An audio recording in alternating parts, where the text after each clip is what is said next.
అలయ్ బలయ్ కార్యక్రమానికి విచ్చేసిన అందరికీ నా హృదయపూర్వకమైన నమస్కారాలు తెలియజేస్తున్నాను. నాకు 2 నిమిషాలు టైం ఇచ్చారు మాట్లాడమని. 2 నిమిషాల్లో నేను మాట్లాడేది ముగించేసి తదితర కార్యక్రమానికి శ్రీకారం చుడదాం. అలయ్ బలయ్ కార్యక్రమం గత 20 సంవత్సరాల నుంచి పూజ్యులు బండారు దత్తాత్రేయ గారు నిర్వహిస్తున్నారు. ఈ అలయ్ బలయ్ అంటే అసలు ఏంటి అనేది మనం ముందు తెలుసుకోవాల్సినటువంటి విషయం.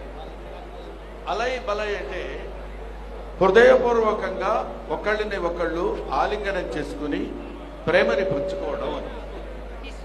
అటువంటి కార్యక్రమాన్ని సంవత్సరానికి ఒక్కసారైనా మనందరం కలిసి ఒకళ్ళనొకళ్ళని ఆలింగనం చేసుకుని ఒకళ్ళ యొక్క ప్రేమని మరొకళ్ళకు పంచుకునేటువంటి కార్యక్రమం అలయ్ బలయ్ కార్యక్రమం. ఈ కార్యక్రమం ఇవాళ పుట్టింది కాదు, ఎప్పుడో మన పూర్వీకుల దగ్గర నుంచి వస్తున్నటువంటి కార్యక్రమం.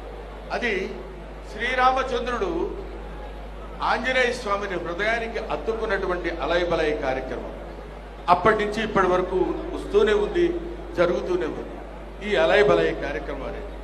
ఆ తర్వాత ప్రతి వాళ్ళు ఇది ప్రేమను ఉద్దేశించింది కాబట్టి, శాంతిని ఉద్దేశించింది కాబట్టి, శాంతి ప్రేమ కరువైపోతున్న రోజుల్లో ఈ దేశంలోనే కాదు, ఈ రాష్ట్రంలోనే కాదు, ఈ ప్రపంచంలోనే దేశంలో శాంతి కరువైపోతున్నటువంటి ఈ స్థితుల్లో మనం ఇలాంటి అలయ్ బలయ్ కార్యక్రమాలు నిర్వహించుకుని ఒకళ్ళనొకళ్ళని ప్రేమించుకుని ఒకళ్ళనొకళ్ళని గౌరవించుకుని ఒకళ్ళొకళ్ళు హృదయాలను ఒక హృదయానికి దగ్గరగా చేర్చుకుని నివసించేటువంటి ఉండాల్సినటువంటి స్థితిలో ఇవాళ మనం మానవ జాతి ఇప్పుడున్నటువంటి పరిస్థితిలో ఉంది.